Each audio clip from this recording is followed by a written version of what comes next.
ਧੰਨ Waheguru JIO.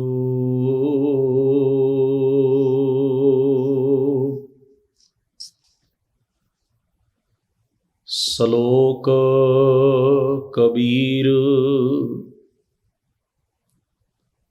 Gagan ਦਮਾਮਾ ਬਾਜਿਓ, ਪਰਿਉ ਨਿਸ਼ਾਨੈ cow. ਖੇਤ ਜੋ ਮਾਂਡਿਓ ਸੂਰਮਾ, ਅਬ ਜੂਝਨ ਕੋ ਦਾਓ।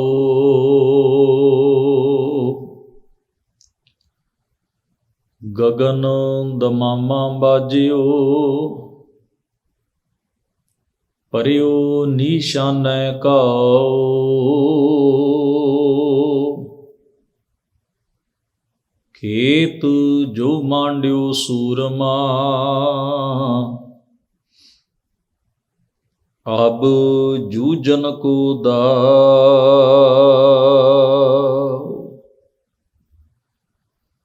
ਸੂਰਾ ਸੋ ਪਹਿਚਾਨੀਐ, ਜੋ ਲਰੈ ਦੀਨ ਕੇ ਹੇਤ।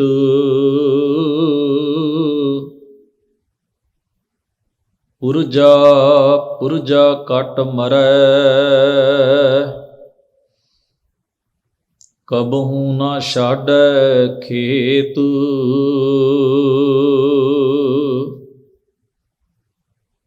ਸੂਰਾ ਸੋ ਪਹਿਚਾਨੀਐ, ਜੋ ਲਰੈ ਦੀਨ ਕੇ ਹੇਤ। ਪੁਰਜਾ ਪੁਰਜਾ ਕਟ ਮਰੈ, ਕਬਹੂ ਨਾ ਛਾਡੈ ਖੇਤ।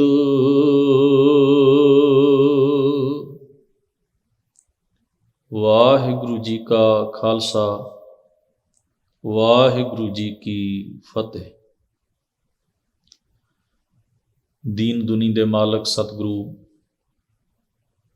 ਧੰਨ ਧੰਨ ਗੁਰੂ ਗ੍ਰੰਥ ਸਾਹਿਬ ਮਹਾਰਾਜ ਜੀ ਦੇ ਪਾਵਨ ਦਰਬਾਰ ਦੀਆਂ ਹਾਜ਼ਰੀਆਂ ਭਰ ਰਹੀ ਗੁਰੂ ਸਵਾਰੀ ਸਾਧ ਸੰਗਤ ਜੀਓ, ਅਕਾਲ ਪੁਰਖ ਵਾਹਿਗੁਰੂ ਜੀ ਨੇ ਅਪਾਰ ਬਖਸ਼ਿਸ਼ ਕਿਰਪਾ ਕੀਤੀ ਹੈ। ਸਤ ਸੰਗਤ ਰੂਪ ਵਿੱਚ ਆਪਣੀ ਮੁਬਾਰਕ ਚਰਨ ਸ਼ਰਨ ਵਿੱਚ ਜੁੜ ਬੈਠਣ ਦਾ ਇਹ ਸੁਭਾਗ ਸਮਾਂ ਆਪਾਂ ਸਭਨਾਂ ਨੂੰ ਬਖਸ਼ਿਸ਼ ਕੀਤਾ ਹੈ। ਸਤਿਗੁਰੂ ਜੀ ਦੀ ਪਾਵਨ ਬਾਣੀ ਦੇ ਪਾਠ ਅਤੇ ਕੀਰਤਨ ਸਰਵਣ ਕਰਦਿਆਂ ਹੋਇਆਂ ਆਪ ਜੀ ਨੇ ਮਹਾਰਾਜ ਦੀ ਪਾਵਨ ਬਾਣੀ ਉਪਦੇਸ਼ ਦੇ ਨਾਲ ਸਾਂਝ ਬਣਾਉਣ ਦਾ ਯਤਨ ਕੀਤਾ ਹੈ। ਧੰਨ ਗੁਰੂ ਗ੍ਰੰਥ ਸਾਹਿਬ ਜੀ ਦੀ ਪਾਵਨ ਬਾਣੀ ਵਿੱਚੋਂ ਰੋਜ਼ਾਨਾ ਦੇ ਇਹਨਾਂ ਦੀਵਾਨਾਂ ਵਿੱਚ ਆਪਾਂ ਭਗਤ ਕਬੀਰ ਸਾਹਿਬ ਜੀ ਦੇ ਅੰਮ੍ਰਿਤ ਬਚਨ, ਉਹਨਾਂ ਦੀ ਪਾਵਨ ਬਾਣੀ ਦੀ ਲੜੀਵਾਰ ਵਿਚਾਰ ਕਰਦਿਆਂ ਹੋਇਆਂ ਭਗਤ ਜੀ ਮਹਾਰਾਜ ਦੇ ਉਪਦੇਸ਼ ਨੂੰ ਸਮਝਣ ਦਾ ਇਹ ਨਿਮਾਣਾ ਜਿਹਾ ਯਤਨ ਕਰਦੇ ਹਾਂ। ਸੋ ਇਸੇ ਲੜੀ ਤਹਿਤ ਆਪ ਜੀ ਨੇ ਰਾਗ ਮਾਰੂ ਦੇ ਇਹਨਾਂ ਮੁਬਾਰਕ ਸ਼ਬਦਾਂ ਦੀ ਵਿਚਾਰ ਜੋ ਸਤਿਗੁਰੂ ਦੀ ਕਿਰਪਾ ਦੇ ਨਾਲ ਆਪਾਂ ਪ੍ਰਾਰੰਭ ਕੀਤੀ, ਆਪ ਜੀ ਸਰਵਣ ਕਰਦੇ ਹੋ। 9 ਸ਼ਬਦਾਂ ਦੀ ਵਿਚਾਰ ਆਪਾਂ ਸਾਂਝਿਆਂ ਕਰਨ ਦਾ ਯਤਨ ਕੀਤਾ ਹੈ। ਇਸ ਰਾਗ ਵਿੱਚ ਭਗਤ ਜੀ ਮਹਾਰਾਜ ਦੇ ਕੁੱਲ 11 ਸ਼ਬਦ ਅਤੇ 2 ਸ਼ਲੋਕ ਅੰਕਿਤ ਹਨ। 9 ਸ਼ਬਦਾਂ ਉਪਰੰਤ ਭਗਤ ਜੀ ਦੇ ਇਹ 2 ਸ਼ਲੋਕ ਦਰਜ ਨੇ ਗੁਰੂ ਗ੍ਰੰਥ ਸਾਹਿਬ ਜੀ ਦੇ ਅੰਕ ਨੰਬਰ 1105 ਉੱਪਰ, ਜਿਨ੍ਹਾਂ ਦਾ ਪਾਠ ਆਪ ਜੀ ਨੇ ਹੁਣੇ ਹੀ ਸਰਵਣ ਕੀਤਾ ਹੈ। ਇਸ ਤੋਂ ਬਾਅਦ 2 ਸ਼ਬਦ ਹੋਰ ਭਗਤ ਨਾਮਦੇਵ ਸਾਹਿਬ ਜੀ ਦੇ ਸ਼ਬਦ ਤੋਂ ਬਾਅਦ ਇੱਕ ਸ਼ਬਦ ਦਰਜ ਹੈ ਅਤੇ ਫਿਰ ਭਗਤ ਜੈਦੇਵ ਸਾਹਿਬ ਜੀ ਦੇ ਸ਼ਬਦ ਤੋਂ ਬਾਅਦ ਇੱਕ ਸ਼ਬਦ ਕਬੀਰ ਜੀ ਮਹਾਰਾਜ ਦਾ ਹੋਰ ਦਰਜ ਹੈ। ਇਸ ਤਰ੍ਹਾਂ ਇਸ ਰਾਗ ਦੇ ਵਿੱਚ ਕੁੱਲ 11 ਸ਼ਬਦ ਅਤੇ 2 ਸ਼ਲੋਕ ਭਗਤ ਕਬੀਰ ਜੀ ਦੇ ਸੁਭਾਏਮਾਨ ਹਨ। ਜਦੋਂ ਯੋਧੇ ਮੈਦਾਨੇ ਜੰਗ ਵਿੱਚ ਜਾਂਦੇ ਹਨ ਤਾਂ ਲੜਨ ਵਾਲੀ ਧਿਰ ਆਪਣੀ ਚੜ੍ਹਦੀ ਕਲਾ, ਆਪਣੇ ਮਨ ਦੇ ਉਤਸ਼ਾਹ ਲਈ ਆਪਣੀ ਬਹਾਦਰੀ ਦਾ ਸਬੂਤ ਪੇਸ਼ ਕਰਦੀ ਹੈ। ਧੌਂਸੇ ਅਤੇ ਨਗਾਰੇ ਦੇ ਉੱਤੇ ਚੋਟਾਂ ਵੱਜਦੀਆਂ ਹਨ ਅਤੇ ਲੜਨ ਵਾਲੇ ਸੂਰਮਿਆਂ ਦੇ ਦਿਲ ਦਿਮਾਗ ਦੇ ਅੰਦਰ ਇੱਕ ਵੱਖਰੀ ਕਿਸਮ ਦਾ ਉਤਸ਼ਾਹ ਉਸਲ ਵੱਟੇ ਲੈਂਦਾ ਹੈ ਮੈਦਾਨੇ ਜੰਗ ਦੇ ਵਿੱਚ ਆਪਣੇ ਬਾਹੂਬਲ ਨੂੰ, ਆਪਣੀਆਂ ਬਾਹਾਂ ਦੇ ਜ਼ੋਰ ਨੂੰ ਪਰਖਣ ਵਾਸਤੇ ਅਤੇ ਆਪਣੀ ਸੂਰਮਤਾਈ ਦਾ ਪ੍ਰਗਟਾਵਾ ਕਰਨ ਵਾਸਤੇ। ਪਹਿਲੇ ਨੁਕਤੇ ਨੂੰ ਸਮਝੀਏ ਕਿ ਗੁਰੂ ਗ੍ਰੰਥ ਸਾਹਿਬ ਮਹਾਰਾਜ ਬਹਾਦਰ ਔਰ ਸੂਰਮਾ ਕਿਸ ਨੂੰ ਆਖਦੇ ਹਨ। ਸੰਸਾਰਕ ਪੱਧਰ ਦੇ ਉੱਤੇ ਜਿਸ ਮਨੁੱਖ ਦੀਆਂ ਬਾਹਾਂ ਵਿੱਚ ਬਲ ਹੈ, ਤਾਕਤ ਹੈ, ਜੋ ਚੰਗਾ ਹਥਿਆਰਬਾਜ਼ ਹੈ, ਮੈਦਾਨੇ ਜੰਗ ਵਿੱਚ ਚੜ੍ਹ ਕੇ ਖਲੋਣ ਵਾਲਾ ਹੈ, ਮੌਤ ਤੋਂ ਡਰਦਾ ਨਹੀਂ, ਔਰ ਜੋ ਤੇਗ ਚਲਾਉਣ ਦਾ ਮਾਹਰ ਹੈ, ਉਸ ਨੂੰ ਆਪਾਂ ਆਖਦੇ ਹਾਂ ਬੜਾ ਬਹਾਦਰ ਆਦਮੀ ਹੈ, ਬੜਾ ਸੂਰਮਾ ਆਦਮੀ ਹੈ। ਤਾਰੀਖ ਦੇ ਵਿੱਚੋਂ ਐਸੇ ਬਹਾਦਰਾਂ ਦਾ, ਐਸੇ ਸੂਰਮਿਆਂ ਦਾ ਬਹੁਤ ਜ਼ਿਆਦਾ ਜ਼ਿਕਰ ਪੜ੍ਹਿਆ ਜਾ ਸਕਦਾ ਹੈ ਕਿ ਮੈਦਾਨੇ ਜੰਗ ਵਿੱਚ ਕੋਈ ਯੋਧਾ ਡਟਿਆ, ਉਹਨੇ ਪੈਰ ਪਿੱਛੇ ਨਹੀਂ ਪਾਇਆ, ਇਹ ਵੇਖਦਿਆਂ ਹੋਇਆਂ ਵੀ ਕਿ ਮੌਤ ਮੇਰੇ ਸਾਹਮਣੇ ਹੈ, ਫਿਰ ਵੀ ਉਹ ਆਪਣੇ ਪੈਂਤੜੇ ਉੱਤੇ ਅੜਿਆ ਰਿਹਾ, ਆਪਣੀ ਧਿਰ ਲਈ ਲੜਦਾ ਰਿਹਾ। ਖੂਨ ਦਾ ਆਖਰੀ ਕਤਰਾ ਔਰ ਆਖਰੀ ਸਾਹ ਤੱਕ ਉਸਨੇ ਆਪਣੇ ਲਹੂ ਨੂੰ ਵਹਾਇਆ ਔਰ ਆਪਣੀ ਪੂਰੀ ਹਿੰਮਤ ਦੇ ਨਾਲ ਉਹ ਮੈਦਾਨੇ ਜੰਗ ਵਿੱਚ ਡਟਿਆ ਰਿਹਾ। ਸੰਸਾਰ ਨੇ ਉਸ ਦੀ ਜੀਂਦੇ ਦੀ, ਜੇ ਉਹ ਬਚ ਗਿਆ ਤਾਂ ਵੀ ਸਿਫਤ ਕੀਤੀ, ਜੇ ਉਹ ਦੁਨੀਆ ਤੋਂ ਚਲਾ ਗਿਆ ਤੇ ਉਸ ਦੀ ਮੌਤ ਦੇ ਵੀ ਸੋਹਲੇ ਗਾਏ ਵੀ ਇਹੋ ਜਿਹੇ ਬਹਾਦਰ, ਇਹੋ ਜਿਹੇ ਸੂਰਮੇ ਸੰਸਾਰ ਵਿੱਚ ਬਾਰ-ਬਾਰ ਨਹੀਂ ਆਉਂਦੇ। ਇੰਨੀ ਹਿੰਮਤ, ਇੰਨੀ ਨਿਡਰਤਾ, ਇੰਨੀ ਬੇਪਰਵਾਹੀ ਔਰ ਇੰਨੀ ਸੂਰਮਤਾਈ ਦੇ ਨਾਲ ਮਨੁੱਖ ਨੇ ਆਖਰੀ ਸਾਹ ਤੱਕ ਸਾਹਮਣੇ ਵਾਲੀ ਧਿਰ ਦਾ ਮੁਕਾਬਲਾ ਕੀਤਾ ਹੈ। ਪਰ ਜਦੋਂ ਅਸੀਂ ਸਾਹਿਬ ਜੀ ਦੀ ਮੁਬਾਰਕ ਬਾਣੀ ਨੂੰ ਪੜ੍ਹਦੇ ਹਾਂ, ਚੇਤੇ ਵਿੱਚ ਰੱਖੀਏ, ਇਤਿਹਾਸ ਵਿੱਚ ਅਜਿਹੇ ਸੂਰਮਿਆਂ ਦਾ ਜ਼ਿਕਰ ਪੜ੍ਹਦਿਆਂ ਹੋਇਆਂ ਸਾਨੂੰ ਕਈ ਕਿਸਮ ਦੇ ਲੋਕ ਮਿਲਣਗੇ। ਉਹਨਾਂ ਵਿੱਚ ਚੰਗੇ ਸੁਭਾਅ ਵਾਲੇ, ਨੇਕੀ ਲਈ, ਧਰਮ ਲਈ, ਸੱਚ ਲਈ ਲੜਨ ਵਾਲੇ ਵੀ ਨੇ, ਜ਼ੁਲਮ, ਅਤਿਆਚਾਰ ਅਤੇ ਪਾਪ ਕਰਨ ਵਾਲੇ ਵੀ ਨੇ। ਐਸੇ ਲੋਕ ਵੀ ਹੋਏ ਜਿਹੜੇ ਬੜੇ ਚੰਗੇ ਘੋੜ ਸਵਾਰ, ਤਲਵਾਰਬਾਜ਼, ਤੀਰ ਅੰਦਾਜ਼, ਜਿਹੜੇ ਮੈਦਾਨ ਵਿੱਚ ਆ ਕੇ ਖਲੋਂਦੇ ਸਨ, ਸਾਹਮਣੇ ਵਾਲੀਆਂ ਧਿਰਾਂ ਦੇ ਅੰਦਰ ਦਹਿਲ ਪੈ ਜਾਂਦਾ ਸੀ, ਜਿਨ੍ਹਾਂ ਨੇ ਬੇਬਹਾ ਖੂਨ ਵਹਾਇਆ ਬਿਨਾਂ ਮੌਤ ਦੀ ਪਰਵਾਹ ਕੀਤੇ। ਬਹਾਦਰੀ ਦਾ ਗੁਣ ਉਹਨਾਂ ਦੇ ਵਿੱਚ ਵੀ ਸੀ, ਪਰ ਉਹਨਾਂ ਵਿੱਚੋਂ ਕੁਝ ਲੋਕਾਂ ਨੂੰ ਇਤਿਹਾਸਕਾਰਾਂ ਨੇ ਜਾਂ ਦੁਨੀਆ ਨੇ ਜਾਂ ਲੋਕਾਂ ਨੇ ਜ਼ਾਲਮ ਕਿਹਾ। ਕਹਿਣ ਲੱਗੇ ਬੜੇ ਜ਼ਾਲਮ ਸਨ, ਬੜੇ ਅਤਿਆਚਾਰੀ ਸਨ, ਬੇਗੁਨਾਹ ਲੋਕਾਂ ਦਾ ਕਤਲ ਕਰਦੇ ਰਹੇ, ਸ਼ਹਿਰ ਲੁੱਟਦੇ ਰਹੇ, ਲੋਕਾਂ ਦੀ ਇੱਜ਼ਤ ਆਬਰੂ ਖਤਮ ਕਰਦੇ ਰਹੇ, ਧਰਮ ਸਥਾਨਾਂ 'ਤੇ ਹਮਲੇ ਕਰ ਦੇਣੇ, ਪਿੰਡਾਂ ਦੇ ਪਿੰਡ ਤਬਾਹ ਕਰ ਦੇਣੇ, ਲੋਕਾਂ ਦੇ ਉੱਤੇ ਦਹਿਲ ਪਾਉਣਾ। ਹੁਣ ਜਦੋਂ ਕੋਈ ਸਾਹਮਣੇ ਵਾਲਾ ਮਨੁੱਖ ਕਹਿੰਦਾ ਵੀ ਏਡੇ ਵੱਡੇ ਬਹਾਦਰ ਸਨ ਉਹ, ਤੁਸੀਂ ਉਹਨਾਂ ਦੀ ਬਹਾਦਰੀ ਦਾ ਲੋਹਾ ਕਿਉਂ ਨਹੀਂ ਮੰਨਦੇ, ਤਾਂ ਥੋੜ੍ਹੀ ਜਿਹੀ ਵੀ ਸੈਂਸ ਰੱਖਣ ਵਾਲਾ, ਵਿਵੇਕ ਰੱਖਣ ਵਾਲਾ ਪੁਰਖ ਆਂਦਾ ਹੈ ਵੀ ਠੀਕ ਹੈ, ਉਹ ਬਹਾਦਰ ਸਨ, ਸੂਰਮੇ ਸਨ, ਪਰ ਉਹ ਲੜੇ ਆਪਣੇ ਸਵਾਰਥ ਲਈ, ਲੜੇ ਆਪਣੇ ਅਹੰਕਾਰ ਲਈ। ਉਹਨਾਂ ਦੀ ਤੇਗ ਨੇ, ਤਲਵਾਰ ਨੇ ਬੇਗੁਨਾਹ ਲੋਕਾਂ ਦੀ ਰੱਤ ਡੋਲੀ ਏ, ਲਹੂ ਡੋਲਿਆ, ਤਬਾਹੀ ਕੀਤੀ ਏ, ਅਤਿਆਚਾਰ ਕੀਤੇ, ਜ਼ੁਲਮ ਕੀਤੇ। ਫਿਰ ਜਿਸ ਵੇਲੇ ਉਸ ਵਿਵੇਕੀ ਪੁਰਖ ਨੂੰ ਪੁੱਛਿਆ ਜਾਂਦਾ ਹੈ ਵੀ ਫਿਰ ਸੂਰਮਾ ਕੌਣ ਹੈ, ਤੁਸੀਂ ਕਿਹਨੂੰ ਸੂਰਮਾ ਮੰਨਦੇ ਹੋ? ਤਾਂ ਉਹਨਾਂ ਦਾ ਪੱਖ ਹੁੰਦਾ ਹੈ ਵੀ ਅਸਲ ਸੂਰਮਾ ਉਹ ਹੈ ਜਿਹੜਾ ਬਾਹਾਂ ਦੇ ਬਲ ਦੇ ਨਾਲ ਨਾਲ ਆਤਮਿਕ ਬਲ ਵੀ ਰੱਖੇ। ਠੀਕ ਹੈ, ਉਹ ਚੰਗਾ ਤਲਵਾਰਬਾਜ਼ ਹੋਵੇ, ਉਹਦੀਆਂ ਬਾਹਾਂ 'ਚ ਬਲ ਹੋਵੇ, ਉਹ ਮੌਤ ਤੋਂ ਡਰਦਾ ਨਾ ਹੋਵੇ, ਨਿਡਰ ਹੋਵੇ, ਪਰ ਸਭ ਤੋਂ ਵੱਡੀ ਖੂਬੀ ਇਹ ਹੈ, ਇਹਨਾਂ ਸਾਰੀਆਂ ਖੂਬੀਆਂ ਤੋਂ ਉੱਚੀ ਖੂਬੀ ਪਤਾ ਕੀ ਹੈ?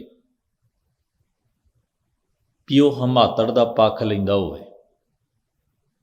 ਗਰੀਬ ਦੀ ਢਾਲ ਬਣੇ, ਮਜ਼ਲੂਮ ਦੀ ਢਾਲ ਬਣੇ, ਉਹ ਸੱਚ ਦੇ ਪੱਖ ਤੇ ਅੜਨ ਵਾਲਾ ਤੇ ਖੜਨ ਵਾਲਾ ਹੋਵੇ,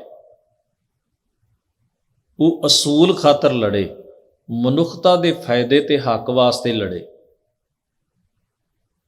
ਅਜਿਹਾ ਮਨੁੱਖ ਹੀ ਸੱਚਾ ਸੂਰਮਾ ਹੈ, ਸਹੀ ਬਹਾਦਰ ਆਦਮੀ ਹੈ।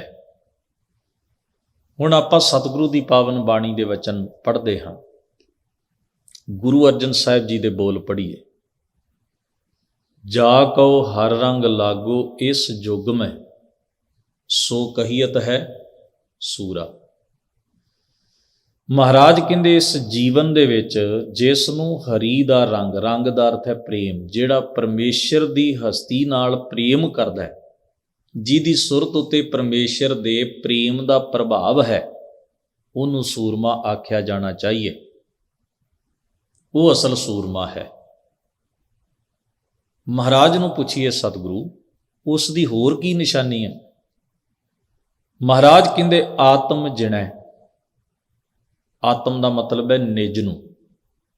ਉਹ ਸਭ ਤੋਂ ਪਹਿਲਾਂ ਨਿਜ ਨੂੰ ਜਿੱਤੇ, ਆਪਣੇ ਆਪ ਉੱਤੇ ਕਾਬੂ ਪਾਏ। ਲੋਕਾਂ ਨੂੰ ਜਿੱਤਣ ਤੁਰਿਆ ਹੋਇਆ ਮਨੁੱਖ ਕਈ ਵਾਰ ਖੁਦ ਤੋਂ ਹਾਰਿਆ ਹੋਇਆ ਹੁੰਦਾ ਹੈ। ਲੋਕਾਂ ਨੂੰ ਝੁਕਾ ਲੈਣ ਦਾ ਦਾਅਵਾ ਕਰਨ ਵਾਲਾ ਮਨੁੱਖ ਕਈ ਵਾਰ ਆਪਣੇ ਆਪ ਅੱਗੇ ਗੋਡੇ ਟੇਕ ਜਾਂਦਾ ਹੈ। ਆਪਣੇ ਅੰਦਰ ਦੀ ਬਦੀ ਨਾਲ, ਪਾਪ ਨਾਲ, ਔਗਣ ਨਾਲ, ਵਾਸ਼ਨਾ ਨਾਲ ਉਹ ਲੜ ਨਹੀਂ ਪਾਉਂਦਾ। ਉਹ ਮੰਦੇ ਖਿਆਲਾਂ ਦਾ ਗੁਲਾਮ ਬਣ ਕੇ ਦੁਨੀਆ ਨੂੰ ਜਿੱਤਣ ਤੁਰਦਾ ਹੈ। ਅੰਦਰ ਸਵਾਰਥ ਨੇ ਜ਼ੋਰ ਪਾਇਆ ਤੇ ਦੁਨੀਆ ਨੂੰ ਜਿੱਤਣ ਤੁਰ ਪਿਆ, ਹੰਕਾਰ ਨੇ ਜ਼ੋਰ ਪਾਇਆ ਤੇ ਦੁਨੀਆ ਨੂੰ ਜਿੱਤਣ ਤੁਰ ਪਿਆ। ਉਹ ਤਾਂ ਗੁਲਾਮਾਂ ਦਾ ਗੁਲਾਮ ਹੈ। ਰੱਬ ਦੇ, ਪਰਮੇਸ਼ਰ ਦੇ ਪਿਆਰਿਆਂ ਨੇ ਜਿਹੜੇ ਔਗਣਾਂ ਨੂੰ, ਜਿਹੜੀਆਂ ਵਾਸ਼ਨਾਵਾਂ ਨੂੰ ਜਿੱਤ ਲਿਆ, ਦੁਨੀਆ ਜਿੱਤਣ ਤੁਰਿਆ ਮਨੁੱਖ ਉਹਨਾਂ ਵਾਸ਼ਨਾਵਾਂ ਦਾ ਪਾਣੀ ਭਰਦਾ ਹੈ, ਉਹਨਾਂ ਦੀ ਗੁਲਾਮੀ ਕਰਦਾ ਹੈ। ਇਸ ਕਰਕੇ ਅਸਲ ਜੇਤੂ ਕੌਣ ਹੋਇਆ? ਸਤਿਪੁਰਸ਼, ਗੁਰਮੁਖ, ਵਿਵੇਕੀ ਪੁਰਖ। ਅਸਲ ਹਾਰਿਆ ਹੋਇਆ ਕੌਣ ਹੈ? ਜਿਹੜਾ ਆਪਣੇ ਅੰਦਰ ਦੀ ਵਾਸ਼ਨਾ ਤੇ ਬਦੀ ਦੇ ਸਾਹਮਣੇ ਗੋਡੇ ਟੇਕ ਗਿਆ, ਸਿਰ ਨਿਵਾ ਗਿਆ, ਉਹਨਾਂ ਦਾ ਪਾਣੀ ਭਰਨ ਲੱਗ ਗਿਆ, ਉਹਨਾਂ ਦੇ ਕਹੇ ਮੁਤਾਬਕ ਉਹ ਕਰਮ ਕਰਨ ਲੱਗ ਪਿਆ, ਪਾਪ ਅਤਿਆਚਾਰ ਕਰਨ ਲੱਗ ਪਿਆ। ਹੁਣ ਸਤਿਗੁਰੂ ਮਹਾਰਾਜ ਨੇ ਆਤਮ ਜਿਣੈ ਦੀ ਨਿਸ਼ਾਨੀ ਰੱਖੀ। ਆਤਮ ਜਿਣੈ, ਨਿਜ ਨੂੰ ਜਿੱਤਣਾ। ਤੇ ਨਿਜ ਨੂੰ ਜਿੱਤਣ ਵਾਸਤੇ ਕਿਸੇ ਬਾਹਰੀ ਹਥਿਆਰ ਦੀ ਨਹੀਂ, ਵਿਵੇਕ ਦੀ, ਗਿਆਨ ਦੀ, ਆਤਮ ਸੰਜਮ ਦੀ ਲੋੜ ਪੈਂਦੀ। ਇਹੀ ਅਸਲ ਹਥਿਆਰ ਨੇ। ਗਿਆਨ ਖੜਗ ਲੈ ਮਨ ਸਿਉ ਲੂਝੈ। ਮਹਾਰਾਜ ਕਹਿੰਦੇ ਨੇ ਆਤਮ ਸੰਜਮ, ਸਵੈ ਸੋਝੀ, ਗੁਰੂ ਦੇ ਉਪਦੇਸ਼ ਦੀ ਤਲਵਾਰ ਲੈ ਕੇ ਆਪਣੇ ਮਨ ਨਾਲ ਲੜੇ ਤੇ ਮਨ ਨੂੰ ਫਤਿਹ ਕਰੇ। ਜਿੱਤੇ ਮਨ ਜੀਤੈ ਜਗ ਜੀਤ। ਹੋਰ ਪੜ੍ਹੀਏ ਸਾਹਿਬ ਦੇ ਬਚਨ। ਕਹਿੰਦੇ ਨੇ ਹੋਰ ਵੀ ਹਥਿਆਰ ਹਨ ਜਿਨ੍ਹਾਂ ਦੀ ਕਲਾ ਜੇ ਮਨੁੱਖ ਨੂੰ ਆ ਜਾਏ ਤੇ ਉਹ ਆਤਮ ਜਿਣੈ ਵਾਲੀ ਖੇਡ ਖੇਡ ਸਕਦਾ ਹੈ, ਇਸ ਮੰਜ਼ਲ ਨੂੰ ਪਾ ਸਕਦਾ ਹੈ। ਉਹ ਕੀ ਹੈ? ਮਹਾਰਾਜ ਗੁਰੂ ਅਰਜਨ ਸਾਹਿਬ ਜੀ ਦਾ ਹੀ ਮੁਬਾਰਕ ਉਪਦੇਸ਼ ਹੈ। ਸਤਿਗੁਰੂ ਕਹਿੰਦੇ ਨੇ ਗਰੀਬੀ ਗਦਾ ਹਮਾਰੀ। ਗਦਾ ਗੁਰਜ ਨੂੰ ਕਹਿੰਦੇ ਨੇ। ਜਦੋਂ ਯੋਧੇ ਲੜਨ ਜਾਂਦੇ ਨੇ ਤੇ ਉਹਨਾਂ ਤੋਂ ਕਈ ਕਿਸਮ ਦੇ ਹਥਿਆਰ, ਉਹਨਾਂ 'ਚ ਇੱਕ ਹਥਿਆਰ ਹੈ ਗਦਾ। ਗੁਰਜ ਜ਼ਾਲਮ ਦੇ ਸਿਰ 'ਚ ਜਾਂ ਸਰੀਰ ਤੇ ਮਾਰ ਕੇ ਪ੍ਰਹਾਰ ਕਰਕੇ ਉਹਨੂੰ ਜ਼ਮੀਨ ਤੇ ਪਟਕਾ ਕੇ ਸੁੱਟ ਦੇਣਾ, ਸਿਰ ਫੇਹ ਦੇਣਾ, ਅੰਗ ਪੈਰ ਤੋੜ ਦੇਣੇ। ਮਹਾਰਾਜ ਕਹਿੰਦੇ ਨੇ ਸੂਰਮੇ ਦੇ ਕੋਲ, ਸਾਡੇ ਕੋਲ ਵੀ ਹਥਿਆਰ ਨੇ। ਕਾਹਦੇ ਨੇ? ਗਰੀਬੀ। ਗਰੀਬੀ ਦਾ ਮਤਲਬ ਹੁੰਦਾ ਨਿਮਰਤਾ। ਨਿਮਰਤਾ ਵੀ ਇੱਕ ਹਥਿਆਰ ਹੈ ਹੰਕਾਰ ਦੇ ਉੱਤੇ ਫਤਿਹ ਪਾਉਣ ਵਾਸਤੇ। ਹੰਕਾਰ ਨੂੰ ਜਿੱਤਣ ਵਾਸਤੇ। ਮਹਾਰਾਜ ਕਹਿੰਦੇ ਨੇ ਸਾਨੂੰ ਹੋਰ ਵੀ ਹਥਿਆਰ ਚਲਾਉਣੇ ਆਉਂਦੇ ਨੇ। ਉਹ ਕੀ ਹੈ? ਖੰਡਾ, ਦੋ ਧਾਰਾ ਖੰਡਾ, ਤੇਜ਼ ਤਰਾਰ ਖੰਡਾ, ਦੁਸ਼ਮਣ ਨੂੰ ਚੀਰ ਕੇ ਰੱਖ ਦੇਣ ਵਾਲਾ। ਉਹ ਕਾਹਦਾ ਹੈ? ਮਹਾਰਾਜ ਕਹਿੰਦੇ ਨੇ ਖੰਨਾ ਸਗਲ ਰੇਨ ਛਾਰੀ, ਨਿਰਮਾਣਤਾ, ਕਿਸੇ ਚੀਜ਼ ਦਾ ਗਰੂਰ ਨਹੀਂ, ਕੋਲ ਕੁਝ ਵੀ ਹੋਵੇ ਉਸ ਚੀਜ਼ ਦਾ ਗਰੂਰ ਨਹੀਂ, ਹੰਕਾਰ ਨਹੀਂ, ਮਾਣ ਨਹੀਂ, ਸਗੋਂ ਇਹ ਸਮਝਣਾ ਵੀ ਅਸੀਂ ਸਾਰਿਆਂ ਤੋਂ ਨੀਵੇਂ ਆ, ਸਾਰੀ ਦੁਨੀਆ ਉੱਚੀ ਹੈ। ਖੰਨਾ ਸਗਲ ਰੇਣ ਛਾਰੀ, ਇਹ ਮੇਰੇ ਕੋਲ ਗੁਰਜ ਹੈ, ਇਹ ਮੇਰੇ ਕੋਲ ਦੋ ਧਾਰਾ ਤਿੱਖਾ ਖੰਡਾ ਹੈ। ਤੇ ਹਜ਼ੂਰ ਨੇ ਫਰਮਾਇਆ ਇਸ ਆਗੈ ਕੋ ਨਾ ਟਿਕੈ ਵਿਕਾਰੀ, ਕੋਈ ਵਕਾਰ ਇਹਨਾਂ ਦੇ ਅੱਗੇ ਖਲੋ ਨਹੀਂ ਸਕਦਾ। ਵਕਾਰ ਜਿੱਤੇ ਜਾਂਦੇ ਨੇ। ਔਗਣਾ ਤੇ ਫਤਿਹ ਪਾ ਲੈਂਦਾ ਮਨੁੱਖ, ਭੈੜੀ ਬਿਰਤੀ ਨੂੰ ਖਤਮ ਕਰ ਲੈਂਦਾ ਹੈ ਆਪਣੇ ਅੰਦਰੋਂ। ਜੇ ਉਹਦੇ ਪੱਲੇ ਗਰੀਬੀ ਹੈ, ਜੇ ਉਹਦੇ ਪੱਲੇ ਨਿਰਮਾਣਤਾ ਹੈ। ਇਹ ਦੋ ਐਸੇ ਅਦੁੱਤੀ ਗੁਣ ਨੇ ਜਿਨ੍ਹਾਂ ਗੁਣਾਂ ਦਾ ਸਦਕਾ ਜੀਵਨ ਵਿੱਚ ਬਾਕੀ ਸਾਰੇ ਗੁਣ ਆ ਜਾਂਦੇ ਨੇ। ਜੇ ਨਿਮਰਤਾ ਨਾ ਹੋਵੇ ਤੇ ਬੰਦਾ ਕੋਈ ਗੁਣ ਜੀਵਨ 'ਚ ਨਹੀਂ ਸਿੱਖ ਸਕਦਾ।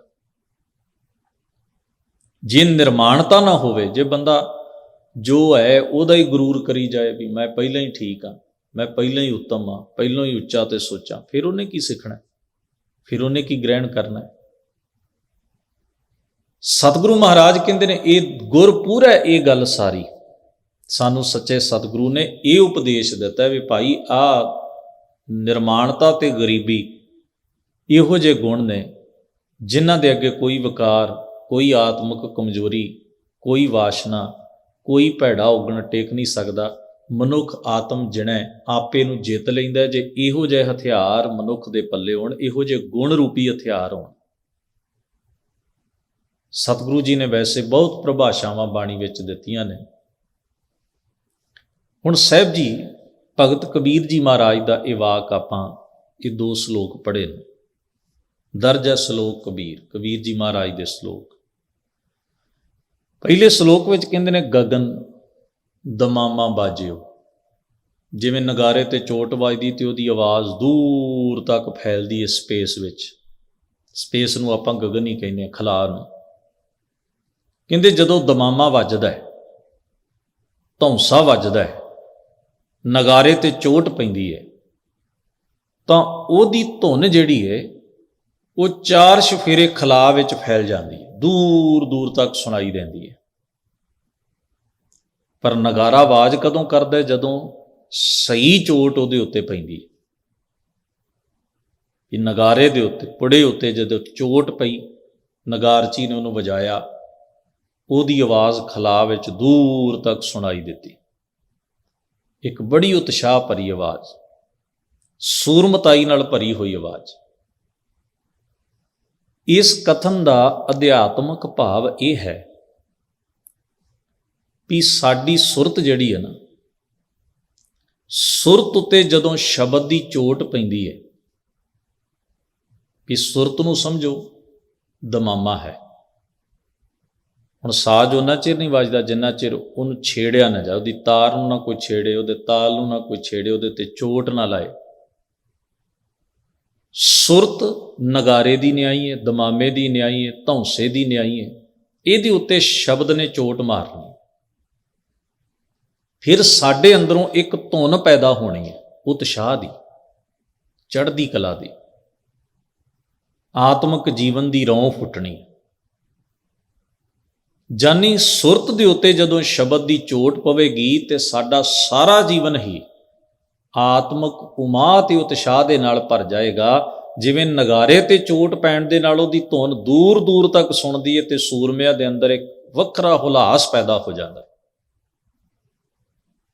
ਇਸ ਨੂੰ ਭਗਤ ਕਬੀਰ ਜੀ ਨੇ ਆਪਣੇ ਸ਼ਲੋਕਾਂ 'ਚ ਕਿਹਾ, ਚੋਟ ਸਹਾਰੈ ਸ਼ਬਦ ਕੀ, ਤਾਸ ਗੁਰੂ ਮੈਂ ਦਾਸ। ਸ਼ਬਦ ਦੀ ਚੋਟ ਸਹਿਣ ਕਰੇ, ਸ਼ਬਦ ਦਾ ਅਸਰ ਕਬੂਲ ਕਰੇ। ਤੋ ਫਰਮਾਉਂਦੇ ਨੇ, ਕਹਿੰਦੇ ਨੇ ਵੀ ਸੁਰਤ ਦੇ ਧੌਂਸੇ ਦੇ ਉੱਤੇ ਸ਼ਬਦ ਦੀ ਜਦੋਂ ਚੋਟ ਪੈਂਦੀ ਹੈ ਤਾਂ ਸਾਰਾ ਜੀਵਨ ਜਿਹੜਾ ਹੈ, ਸਾਰੀ ਜ਼ਿੰਦਗੀ ਜਿਹੜੀ ਹੈ, ਉਹ ਆਤਮਿਕ ਹੁਲਾਸ, ਆਤਮਿਕ ਆਨੰਦ, ਆਤਮਿਕ ਉਤਸ਼ਾਹ ਦੇ ਨਾਲ ਭਰ ਜਾਂਦੀ ਹੈ। ਗਗਨ ਦਮਾਮਾ ਬਾਜਿਓ, ਪਰਿਓ ਨਿਸ਼ਾਨੇ ਘਾਓ, ਖੇਤ ਜੋ ਮਾਂਡਿਓ ਸੂਰਮਾ। ਤੇ ਫਿਰ ਜਦੋਂ ਸ਼ਬਦ ਦਾ ਪ੍ਰਕਾਸ਼ ਅੰਦਰ, ਸੁਰਤ ਦੇ ਉੱਤੇ ਜਦੋਂ ਸ਼ਬਦ ਅਸਰ ਕਰਦਾ ਹੈ, ਅੰਦਰ ਇੱਕ ਉਤਸ਼ਾਹ ਪੈਦਾ ਹੁੰਦਾ ਹੈ ਜੀਵਨ ਦੇ ਪ੍ਰਤੀ, ਤਾਂ ਫਿਰ ਜਿਵੇਂ ਸੂਰਮਾ ਮੈਦਾਨੇ ਜੰਗ ਵਿੱਚ ਜਾਂਦਾ ਹੈ ਨਾ, ਤੇ ਉਹ ਇਹ ਸੋਚਦਾ, ਉਹ ਕਹਿੰਦਾ ਜ਼ਿੰਦਗੀ ਬਾਰ-ਬਾਰ ਨਹੀਂ ਮਿਲਣੀ, ਸਾਹਮਣੇ ਦੁਸ਼ਮਣ ਖੜਾ ਹੈ, ਮੇਰੇ ਹੱਥ 'ਚ ਹਥਿਆਰ ਹੈ, ਉਹ ਵੀ ਤਿਆਰ ਹੈ ਲੜਨ ਲਈ ਤੇ ਮੈਂ ਵੀ ਤਿਆਰ ਹਾਂ, ਅਸੀਂ ਆਮੋ ਸਾਹਮਣੇ ਹਾਂ, ਇਹੀ ਮੌਕਾ ਹੈ। ਮੈਦਾਨ ਛੱਡ ਕੇ ਭੱਜਣ ਵਾਲਾ ਸੂਰਮਾ ਨਹੀਂ ਅਖਵਾਏਗਾ, ਭਾਵੇਂ ਉਹ ਕਿੰਨਾ ਵੀ ਗੁਣੀ ਤੇ ਬਾਹੂਬਲੀ ਹੋਵੇ। ਇਹੀ ਵਕਤ ਹੈ, ਜੇ ਮੈਂ ਅੜ ਕੇ ਲੜਿਆ ਤਾਂ ਦੁਨੀਆ ਦੇ ਅੰਦਰ ਸੂਰਮਾ ਅਖਵਾਵਾਂਗਾ, ਨਹੀਂ ਤਾਂ ਸਾਰੀ ਉਮਰ ਡੀਂਗਾ ਮਾਰਦਾ ਰਹਾਂ, ਭਰੀਆਂ ਸਭਾਵਾਂ ਦੇ ਵਿੱਚ ਕਹਿੰਦਾ ਰਵਾਂ ਵੀ ਮੇਰੇ ਵਰਗਾ ਬਹਾਦਰ ਕੋਈ ਨਹੀਂ, ਦੁਨੀਆ ਨਹੀਂ ਮੰਨੇਗੀ। ਆਪਣੀ ਬਹਾਦਰੀ ਤੇ ਸੂਰਮਤਾਈ ਦਾ ਪ੍ਰਮਾਣ ਦੇਣ ਦਾ ਇਹੀ ਵਕਤ ਹੈ, ਇਹੀ ਘੜੀਆਂ ਨੇ। ਸਵਾਲ ਇਹ ਨਹੀਂ ਮੈਂ ਜਿੱਤਾਂਗਾ ਕਿ ਹਾਰਾਂਗਾ, ਸਵਾਲ ਇਹ ਨਹੀਂ ਕਿ ਸਾਹਮਣੇ ਵਾਲੇ ਨੂੰ ਮੈਂ ਮਾਰ ਸਕਾਂਗਾ ਕਿ ਮਾਰਿਆ ਜਾਵਾਂਗਾ, ਪਰ ਮੇਰਾ ਪੈਰ ਪਿਛਾਂਹ ਪੁੱਟਣਾ ਮੇਰੀ ਕਮਜ਼ੋਰੀ ਤੇ ਕਾਇਰਤਾ ਹੋਏਗੀ, ਔਰ ਪੈਰ ਗੱਡ ਕੇ ਖਲੋਣਾ, ਜੂਝਣਾ ਆਪਣੇ ਅਸੂਲ ਤੇ ਧਿਰ ਵਾਸਤੇ, ਇਹ ਸੂਰਮਤਾਈ ਅਖਵਾਏਗੀ। ਫਿਰ ਸ਼ਬਦ ਦੀ ਚੋਟ ਸਹਿਣ ਵਾਲਾ ਇਸੇ ਤਰ੍ਹਾਂ ਹੀ ਇਸ ਜੀਵਨ ਨੂੰ ਰਣ ਖੇਤਰ ਸਮਝਦਾ। ਇਹ ਜਿਹੜੀ ਜ਼ਿੰਦਗੀ ਹੈ ਨਾ, ਇਹ ਸਮਝੋ ਵੀ ਯੁੱਧ ਦਾ ਮੈਦਾਨ ਹੈ, ਜੰਗ ਦਾ ਮੈਦਾਨ ਹੈ। ਇੱਥੇ ਮੈਂ ਲੜਨਾ ਹੈ ਬਦੀ ਦੇ ਨਾਲ, ਇੱਥੇ ਮੈਂ ਲੜਨਾ ਹੈ ਬੁਰਾਈ ਦੇ ਨਾਲ। ਉਹ ਬੁਰਾਈ ਜਿਹੜੀ ਮੇਰੇ ਅੰਦਰ ਵੀ ਹੈ ਤੇ ਆਲੇ ਦੁਆਲੇ ਵੀ ਹੈ, ਉਹ ਦੁਸ਼ਮਣ ਜਿਹੜਾ ਮੇਰੇ ਅੰਦਰ ਆਪਣੇ ਹਿਰਦੇ 'ਚ ਵੀ ਬੈਠਾ ਹੈ ਤੇ ਬਾਹਰ ਵੀ ਬੈਠਾ ਹੈ। ਬਾਹਰ ਜਿਹੜਾ ਅੰਦਰ ਦੁਸ਼ਮਣ ਬੈਠਾ ਉਹ ਕੀ ਹੈ? ਮੇਰੇ ਵਕਾਰ, ਮੇਰੇ ਅੰਦਰ ਬਦੀ, ਨੈਗੇਟਿਵਿਟੀ, ਗੁਨਾਹ ਕਰਨ ਦੀ ਸੰਭਾਵਨਾ। ਤੇ ਜਿਹੜਾ ਬਾਹਰ ਦੁਸ਼ਮਣ ਬੈਠਾ ਉਹ ਕੀ ਹੈ? ਉਹ ਕੋਈ ਖਾਸ ਮਨੁੱਖ ਮੇਰਾ ਦੁਸ਼ਮਣ ਨਹੀਂ, ਉਹ ਉਹੀ ਬਦੀ ਹੈ ਜਿਹੜੀ ਰੂਪ ਧਾਰ ਕੇ, ਜਾਂ ਉਹੀ ਪਾਪ, ਉਹੀ ਅਗਿਆਨਤਾ, ਉਹੀ ਵਕਾਰ ਜਿਹੜੇ ਦੁਨੀਆ ਨੂੰ ਤਬਾਹ ਕਰਨ ਵਾਸਤੇ ਯਤਨ ਕਰ ਰਹੇ ਨੇ ਕਿਸੇ ਨਾ ਕਿਸੇ ਜਰੀਏ ਨਾਲ। ਉਹਨਾਂ ਸਾਧਨਾਂ ਨਾਲ ਲੜਨਾ ਵੀ ਸੂਰਮਤਾਈ ਹੈ। ਉਹਦਾ ਅੱਗੇ ਜ਼ਿਕਰ ਕਬੀਰ ਜੀ ਮਹਾਰਾਜ ਨੇ ਕੀਤਾ, ਉਸ ਦਾ ਜ਼ਿਕਰ ਅਗਲੇ ਸ਼ਲੋਕ ਵਿੱਚ ਕੀਤਾ। ਖੇਤ ਜੋ ਮਾਂਡਿਓ ਸੂਰਮਾ, ਮਾਂਡਿਓ ਦਾ ਮਤਲਬ ਮੱਲ ਕੇ, ਜਿਹੜਾ ਇਸ ਜ਼ਿੰਦਗੀ ਦੇ ਰਣ ਤੱਤੇ ਵਿੱਚ ਪੈਰ ਗੱਡ ਕੇ ਖਲੋ ਗਿਆ, ਮਾਯੂਸ ਨਹੀਂ ਹੋਇਆ, ਉਦਾਸ ਨਹੀਂ ਹੋਇਆ, ਢਹਿੰਦੀ ਕਲਾ 'ਚ ਨਹੀਂ ਗਿਆ, ਹਾਰ ਨਹੀਂ ਮੰਨੀ, ਤੇ ਜਿਹਨੇ ਇਹ ਮੰਨ ਲਿਆ ਅਬ ਜੂਝਣ ਕੋ ਦਾਓ, ਇਹ ਹੁਣ ਹੀ ਸਮਾਂ ਹੈ ਲੜਨ ਦਾ, ਹੁਣ ਹੀ ਸਮਾਂ ਹੈ ਬਹਾਦਰੀ ਨਾਲ ਜੂਝਣ ਦਾ। ਕਹਿੰਦੇ ਨੇ ਉਹ ਅਸਲ ਸੂਰਮ, ਉਹ ਬਹਾਦਰ, ਉਹ ਆਪਣੇ ਆਤਮਿਕ ਬਲ ਨਾਲ, ਗੁਰੂ ਦੇ ਸ਼ਬਦ ਦੇ ਆਸਰੇ ਨਾਲ, ਪਰਮੇਸ਼ਰ ਦੇ ਗੁਣਾਂ ਦੇ ਹਥਿਆਰਾਂ ਨਾਲ, ਆਤਮ ਸੰਜਮ ਦੇ ਨਾਲ ਬੁਰਾਈ ਤੇ ਪਾਪ ਤੇ ਫਤਿਹ ਹਾਸਲ ਕਰ ਲੈਂਦਾ ਹੈ, ਜਿੱਤ ਹਾਸਲ ਕਰ ਲੈਂਦਾ ਹੈ। ਅਸਲ ਸ਼ਬਦ ਵੈਸੇ ਫਤਿਹ ਹੈ, ਉਰਦੂ ਵਾਲੇ ਨੂੰ ਫਤਿਹ ਬੋਲਦੇ ਨੇ, ਫਤਿਹ ਹਾਸਲ ਕੀਤੀ। ਅਸੀਂ ਇਹਨੂੰ ਲਿਖਦੇ ਵੀ ਕਈ ਵਾਰ ਹੋਰ ਤਰੀਕੇ ਨਾਲ ਤੇ ਬੋਲਦੇ ਤਾਂ ਹੈ ਹੀ, ਫਤਿਹ ਹਾਸਲ ਕਰਨੀ, ਜਿੱਤ ਹਾਸਲ ਕਰਨੀ। ਤੋ ਅਗਲੇਰੇ ਸ਼ਲੋਕ ਵਿੱਚ ਫਰਮਾਉਂਦੇ ਨੇ, ਸੂਰਾ ਸੋ ਪਹਿਚਾਨੀਏ। ਕਬੀਰ ਜੀ ਮਹਾਰਾਜ ਕਹਿੰਦੇ ਅਸਲ ਸੂਰਮਾ ਉਹਨੂੰ ਸਮਝੀਏ, ਅਸਲ ਬਹਾਦਰ ਉਹ ਵਿਅਕਤੀ ਹੈ ਜੋ ਲੜੈ ਦੀਨ ਕੇ ਹੇਤ। ਦੀਨ ਦਾ ਮਤਲਬ ਹੁੰਦਾ ਹੈ ਗਰੀਬੀ। ਇੱਕ ਤਾਂ ਆਪਣੇ ਅਦੁੱਤੀ ਨਿਮਰਤਾ, ਨਿਰਮਾਣਤਾ ਵਰਗੇ ਗੁਣਾਂ ਦਾ ਪੱਖ ਲੈ ਕੇ ਖਲੋਵੇ, ਦੂਜਾ ਹੈ ਬਾਹਰ ਦੇ ਹਮਾਤੜ ਮਜ਼ਲੂਮ ਦਾ ਵੀ ਪੱਖ ਲੈ ਕੇ ਖਲੋਵੇ। ਦੋਵੇਂ ਚੀਜ਼ਾਂ ਨੇ। ਜਿਹੜਾ ਗਰੀਬ ਦੇ ਪੱਖ 'ਚ ਖਲੋਂਦਾ, ਹਮਾਤੜ ਦੇ ਪੱਖ 'ਚ ਖਲੋਂਦਾ, ਮਜ਼ਲੂਮ ਦੇ ਪੱਖ 'ਚ ਖਲੋਂਦਾ, ਜ਼ੁਲਮ ਦਾ ਸ਼ਿਕਾਰ ਹੋਣ ਵਾਲੀ ਧਿਰ ਦਾ ਪੱਖ ਲੈਂਦਾ, ਨਾ ਕਿ ਜ਼ੁਲਮ ਕਰਨ ਵਾਲੀ ਧਿਰ ਦਾ ਪੱਖ ਲੈਂਦਾ। ਸਮਾਂ ਟਪਾਉਣ ਵਾਸਤੇ ਤੁਸੀਂ ਤਕੜੀ ਧਿਰ ਦੇ ਪੈਰੀਂ ਪੈ ਜਾਓ ਤੇ ਤੁਹਾਡਾ ਸਮਾਂ ਗੁਜ਼ਰ ਜਾਂਦਾ, ਤੁਹਾਨੂੰ ਕੋਈ ਟਰਬਲ ਨਹੀਂ ਆਉਂਦੀ। ਪਰ ਇਹ ਗੁਣ ਨਹੀਂ, ਇਹ ਔਗਣ ਹੈ, ਇਹ ਕਮਜ਼ੋਰੀ ਹੈ। ਇਹ ਪਾਪ ਤੇ ਜ਼ਾਲਮ ਦੇ ਹੱਥ ਮਜ਼ਬੂਤ ਕਰਨ ਦੀ ਖੇਡ। ਇਹ ਧਰਮ ਨਹੀਂ ਹੈ, ਇਹ ਅਧਰਮ ਹੈ, ਇਹ ਗੁਨਾਹੇ ਅਮਲ ਹੈ। ਕਿਉਂਕਿ ਮਜ਼ਲੂਮ ਦਾ ਪੱਖ ਲੈਣ ਲੱਗਿਆਂ ਤੇ ਤਕੜੇ ਨਾਲ ਉਲਝਣ ਲੱਗਿਆਂ ਤੁਹਾਨੂੰ ਟਰਬਲ ਆਉਣੀ ਹੈ, ਕੁਰਬਾਨੀ ਹੋਣੀ ਹੈ। ਤੁਹਾਡੇ ਕੋਲ ਜੋ ਹੈ, ਜਿਹਨੂੰ ਆਪਾਂ ਸਾਂਭਦੇ ਹਾਂ, ਜਿਹਦੇ ਗਵਾਚਣ ਦਾ ਸਾਨੂੰ ਡਰ ਹੁੰਦਾ ਹੈ, ਉਹ ਡਰ ਛੱਡਣਾ ਪੈਂਦਾ। ਕਠਿਨ ਮਾਰਗ ਹੈ, ਔਖਾ ਰਸਤਾ ਹੈ, ਪਰ ਇਹ ਸੌਖਿਆਈ ਨੂੰ ਝੱਲਣ ਵਾਲਾ ਹੀ ਦੁਨੀਆ ਦੀ ਤਾਰੀਖ ਬਦਲਦਾ ਹੈ, ਸਤਿਕਾਰਿਆ ਜਾਂਦਾ ਹੈ। ਸਹੀ ਤੇ ਖਰਾ ਉਹੀ ਹੈ, ਖਾਲਸ ਉਹੀ ਹੈ। ਤੋ ਪਾਤਸ਼ਾਹ ਜੀ ਫਰਮਾਉਂਦੇ ਨੇ, ਸੂਰਾ ਸੋ ਪਹਿਚਾਨੀਆਂ। ਸੂਰਮਾ ਉਹਨੂੰ ਆਖੀਏ ਜੋ ਲਰਹਿ ਦੀਨ ਘੇਤ, ਜਿਹੜਾ ਗਰੀਬ ਮਜ਼ਲੂਮ ਦੇ ਪੱਖ ਵਿੱਚ ਖਲੋਤਾ ਹੈ, ਦਰਦਵੰਦ ਧਿਰ ਦੇ ਹੱਕ ਵਿੱਚ ਖੜਾ ਹੈ, ਜ਼ਰੂਰਤਮੰਦ ਦਾ ਪੱਖ ਲੈਂਦਾ ਹੈ, ਸੱਚ ਦੇ ਪੱਖ ਵਿੱਚ ਖੜਾ ਹੈ, ਅਸੂਲ ਦੇ ਪੱਖ ਵਿੱਚ ਖੜਾ ਹੈ। ਪੁਰਜਾ ਪੁਰਜਾ ਕੱਟ ਮਾਰੇ, ਉਹ ਟੁਕੜੇ ਟੁਕੜੇ ਹੋ ਜਾਂਦਾ ਹੈ, ਜਾਨੀ ਆਪਣਾ ਆਪ ਕੁਰਬਾਨ ਕਰ ਲੈਂਦਾ ਹੈ। ਉਹ ਛਿੰਨ ਭਿੰਨ ਹੋ ਜਾਂਦਾ ਹੈ, ਖੰਡਿਤ ਹੋ ਜਾਂਦਾ ਹੈ। ਕਬੂ ਨਾ ਛੱਡੇ ਖੇਤ, ਪਰ ਉਹ ਰਣ ਤੱਤੇ ਵਿੱਚੋਂ ਪੈਰ ਪਛਾਣ ਨਹੀਂ ਪਾਉਂਦਾ। ਉਹ ਕੁਝ ਗਵਾਚੇ ਨਾ, ਇਸ ਡਰ ਨੂੰ ਮਨੋਂ ਕੱਢ ਦਿੰਦਾ ਹੈ। ਉਹ ਸਾਰਾ ਕੁਝ ਮਾਲਕ ਦਾ, ਪਰਮੇਸ਼ਰ ਦਾ ਜਾਣਦਾ ਹੈ। ਜੋ ਕਿਛ ਹੈ ਸੋ ਤੇਰਾ। ਉਹਦੇ ਅੰਦਰ ਗੁਰੂਰ ਕੋਈ ਨਹੀਂ, ਪਾਪ ਕੋਈ ਨਹੀਂ, ਸਵਾਰਥ ਕੋਈ ਨਹੀਂ, ਤ੍ਰਿਸ਼ਨਾ ਕੋਈ ਨਹੀਂ। ਸਮਾਂ ਆਉਣ ਦੇ ਉੱਤੇ ਉਹ ਸਾਰਾ ਕੁਝ ਗਵਾ ਵੀ ਸਕਦਾ, ਛੱਡ ਵੀ ਸਕਦਾ, ਤਿਆਗ ਵੀ ਸਕਦਾ। ਉਹ ਸੱਚ, ਇਨਸਾਫ, ਹੱਕ, ਨਿਆਂ, ਧਰਮ ਦੇ ਲਈ ਆਪਾ ਕੁਰਬਾਨ ਕਰਨ ਦੀ ਜੁਗਤ ਜਾਣਦਾ ਹੈ। ਸਾਹਿਬ ਕਿਰਪਾ ਕਰਨ, ਇਹਨਾਂ ਦੋਹਾਂ ਸਲੋਕਾਂ ਦਾ ਤਤ ਭਾਵ ਸਾਡੇ ਸਭਨਾਂ ਦੇ ਮਨ ਮਸਤਕ ਵਿੱਚ ਵਸੇ। ਪਾਤਸ਼ਾਹ ਹੋਈਆਂ ਭੁੱਲਾਂ ਚੁੱਕਾਂ ਦੀ ਖਿਮਾ ਬਖਸ਼ਣ। ਅਦਬ ਸਹਿਤ ਗੁਰੂ ਫਤਿਹ ਨਾਲ ਸਾਂਝ ਬਣਾਈਏ। ਵਾਹਿਗੁਰੂ ਜੀ ਕਾ ਖਾਲਸਾ, ਵਾਹਿਗੁਰੂ ਜੀ ਕੀ ਫਤਿਹ।